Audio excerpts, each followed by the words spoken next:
کائنات کو چلانے والا ایک سمیع و بصیر خدا ہے. وہ جو میرا دوست ہے، میرا ولی ہے. اللہ ولی الذین آمنوا یخرجہم من الظلمات الی النور. اللہ اہل ایمان کا ولی ہے، ساتھی ہے، پشت پناہ ہے، مددگار ہے، حمایتی ہے. بتائیے جسے یقین ہو جائے کہ اللہ میرا مددگار، اللہ میرا محافظ، اللہ میرا پشت پناہ، اللہ میرا حمایتی، اس کے لیے کوئی خوف ہوگا؟ اس سے کوئی ڈر ہوگا؟ میں مثال دیا کرتا ہوں ایک بہت سادہ پنجاب کے دیہات کی. تو بڑا چودھری ہے اور کوئی غریب کسان ہے. اس غریب کسان کی کہ جانوروں کو ہر وقت اندیشہ ہوگا چوری کا. کوئی میری بھینس کھول کر نہ لے جائے، کوئی میرا بیل کھول کر نہ لے جائے. لیکن جس کے بارے میں یہ سب کو معلوم ہو کہ وہ جو بڑا چودھری ہے وہ اس کا دوست ہے، اس کی بچیا کو کوئی خوف ہوگا؟ اس کی بھینس پر کوئی ہاتھ ڈالے گا؟ اسے کوئی اندیشہ ہوگا؟ نہیں. کیوں؟ کہ وہ بڑا چودھری، بڑا اس کا یہاں کا سردار، جاگیردار، سب کو معلوم ہے وہ میرا دوست ہے، کوئی میرے خلاف اقدام نہیں کر سکتا. اس دنیا میں یہ چھوٹی سی بات اگر آپ کے دلی اطمینان اور سکون کا باعث بن سکتی ہے تو ذرا تصور کیجئے. میں لفظ تصور استعمال کروں گا صرف اس لیے کہ اس کا ہم جس کو کہتے ہیں ادراک اور شعور کر نہیں سکتے، اگر کے ساتھ کر سکتے. اگر یقین ہو کہ اللہ میرا مددگار اور یقین ہو کہ اللہ ہر آن میرے ساتھ ہے، پھر کوئی خوف؟ کس کا خوف؟ کوئی شے اللہ سے بالا تر ہے؟ کوئی قوت اس سے زیادہ طاقتور ہے؟ کوئی اس کے ارادے کو بدلنے والا ہے؟ کوئی اس کی مشیت کے آڑے آنے والا ہے؟ یہی بات ہے جو حضور نے فرمائی. یہ ایمان کا حاصل ہے لب لباب کہ دیکھو اچھی طرح اس بات کو ذہن نشین کر لو. اگر تمام انسان مل کر تمہیں کوئی نقصان پہنچانا چاہے نہیں پہنچا سکتے مگر جو کچھ اللہ نے لکھ دیا ہو، اور تمام انسان مل کر تمہیں کوئی نفع پہنچانا چاہیں نہیں پہنچا سکتے مگر وہ شے جو اللہ نے طے کر دی ہو. آپ پھر میں کہوں گا ذرا طاری کیجئے، اسے فرض کیجئے، اسے سوچئے. اگر اس حدیث پر ہمارا دل ٹھکا ہوا ہو تو کسی سے ڈر ہوگا؟ یہ مجھے نقصان نہ پہنچا دے، یہ میری رپورٹ خراب نہ کر دے، یہ میری انکریمنٹ نہ رکوا دے، یہ میرا یہ نہ بگاڑ دے، یہ میرا یہ نقصان نہ پہنچا دے. اس کا ڈر، اس کا ڈر، اس کا خوف، اس کی خوشامد، اس کے لیے جا کر طرح طرح سے اپنی عزت نفس کو ذلیل کروانا اس کے سامنے. یہ سب کچھ کیوں کرتا ہے انسان؟ جب سمجھتا ہے کہ اس کے ہاتھ میں میرا کوئی نفع ہے، اس کے ہاتھ میں میرے لیے کوئی ضرر ہے، یہ مجھے کوئی گزن پہنچا سکتا ہے، یہ مجھے کوئی نقصان پہنچا سکتا ہے، یہ میرا کوئی کام بنا سکتا ہے، یہ میری کوئی ضرورت پوری کر سکتا ہے. اسی کا نام شرک ہے. جہاں آپ نے یہ سمجھا کہ غیر اللہ کے اندر کوئی طاقت موجود ہے وہی شرک ہے. بتوں سے تجھ کو امیدیں، خدا سے نو امیدی، مجھے بتا تو صحیح اور کافری کیا ہے. شرک تو یہ ہے. جس پر بھی تمہیں یہ خیال ہے کلمہ ہے، یہ کلمہ سوم لا حول ولا قوت الا باللہ، ذرا اس پر دل کو کبھی اگر آپ تصور کریں، پھر فرض کریں، دل ٹھک جائے اس پر، کوئی طاقت نہیں. یہی بات تھی جو شیخ عبد القادر جیلانی رحمت اللہ علیہ نے اپنی وصیت میں اپنے بچے سے کہی. 11ویں دینے والے ہیں لیکن حضرت شیخ عبد القادر جیلانی کی وصیت اور تعلیمات کو کتنے لوگ ہیں کہ جانتے ہو؟ یہ جن مقامات تک پہنچے ہیں وہ کس چیز کی بدولت پہنچے؟ انہوں نے جو پیغام دیا وہ کیا تھا؟ اے میرے بچے، جس طریقے سے قرآن مجید میں حضرت لقمان کی نصیحتیں جو ہے نقل کر دی گئی ہیں، میں یہ عرض کروں گا بالفرض اگر قرآن حضرت عبد القادر جیلانی کے بعد نازل ہوا ہوتا تو شیخ عبد القادر کی یہ نصیحتیں بھی قرآن میں درج ہوتی. اتنی اونچی نصیحتیں ہیں. اے میرے بچے، اس حقیقت کو ذہن نشین کر لے، لا فاعل فی الحقیقت ولا مؤثر الا اللہ. اس کائنات میں نہ کوئی فاعل حقیقی ہے نہ مؤثر حقیقی ہے سوائے اللہ کے. کسی شے میں کوئی تاثیر نہیں اگر اللہ نہ چاہے. آگ جلا نہیں سکتی اگر اللہ نہ چاہے. پانی ڈبو نہیں سکتا اگر اللہ نہ چاہے. زہر ہلاک نہیں کر سکتا اگر اللہ نہ چاہے. کوئی چیز فائدہ نہیں پہنچا سکتی اگر اللہ نہ چاہے. تو در در پہ کیوں سر جھکاتے ہو؟ در در پر کیوں جبیں سائی کرتے ہو؟ سب کے سامنے کیوں ہاتھ پھیلاتے ہو؟ ایک اللہ سے مانگو. ایک اللہ کے سامنے زمین پر اپنی جبین رکھو. لا فاعل فی الحقیقت ولا مؤثر الا اللہ. نظر آتا ہے ہمیں کہ پانی پیاس بجھا دیتا ہے. پیاس بجھانے کی صلاحیت پانی میں نہیں ہے، اللہ کے اذن سے. کھانا بھوک مٹا دیتا ہے. بھوک مٹانے کی صلاحیت کھانے میں نہیں ہے، اذن رب میں ہے. دیکھیے یہی یقین تھا.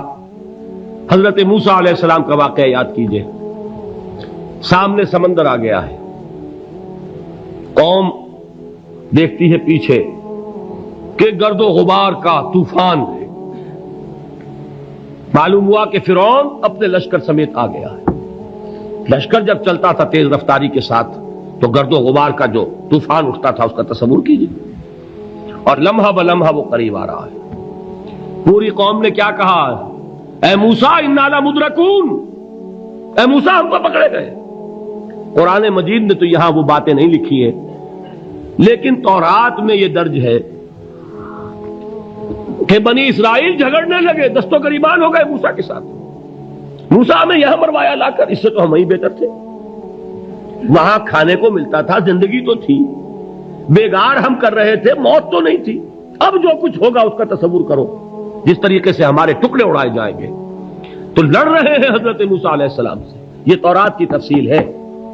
قرآن میں صرف اتنا آیا ہے، پریشان ہو کر انہوں نے کہا انا لمدرکون، موسیٰ ہم تو پکڑے گئے. اس وقت موسیٰ کا جواب کیا ہے؟ کلا ان معی ربی سیہدین. نہیں، میرے ساتھ میرا رب ہے، وہ راستہ دے گا. بتائیے کہاں راستہ نظر آ رہا ہے؟ یہ ہے ایمان بالغیب. راستہ نظر نہ آئے تب اللہ پر یقین ایمان ہے. جیب میں پیسے ہوں اور تب دل کو اطمینان ہے تو ایمان کس پر ہوا؟ پیسے پر، اللہ پر نہیں. جب وسائل و ذرائع نہ ہو اور پھر یقین ہو کہ اللہ مسبب الاسباب ہے، وہ اسباب کا پابند نہیں ہے، وہ اسباب کا محتاج نہیں ہے، اسباب اس کے محتاج ہیں. اگر یہ یقین ہے تو اللہ پر ایمان ہے. یہ نہیں ہے تو تمہارا ایمان اسباب پر ہے، وسائل پر ہے، ذرائع پر ہے، مادیات پر ہے، اللہ پر نہیں. اس وقت کہاں راستہ تھا؟ کوئی راستہ تھا؟ سمندر ہے اور ادھر سے لشکر آ گیا ہے. کلا ان معی ربی سیہدین. اب دیکھیے ایمان کہہ دینا آسان ہے، ہوا معکم اینما کنتم، جہاں کہیں بھی تم ہوتے ہو اللہ تمہارے ساتھ ہوتا ہے. لیکن اس کا یقین قائم ہو جائے تو زمین و آسمان کا فرق واقع ہو جائے. یہی بات ہوئی حضور کے ساتھ. غار ہے، چھپے ہوئے ہیں محمد الرسول اللہ اور آپ کے وہ یار غار ابو بکر صدیق رضی اللہ تعالی عنہ. اقبال نے حضرت ابو بکر کی شان میں چند اشعار کہے صرف، لیکن واقعہ یہ ہے کہ بھاری بھاری نظموں پر اور قصیدوں پر بھاری ہے. طویل ترین نظمیں اور قصیدے ہوں ان پر بھاری ہے. ہمتیں ابو بکر کی ہمت جو ہے، کشت ملت را چو ابر، جیسے بارش سے کھیتی اپجتی ہے، ابو بکر کی ہمت اور عظیمت اس امت کو اسی طرح سینچنے والی ہے. ثانیے اسلام و غار و بدر و قبر، وہ دوسرے تھے اسلام میں، دوسرے. پہلے کون تھے؟ انا اول المومنین، حضور فرماتے ہیں سب سے پہلا ایمان لانے والا میں.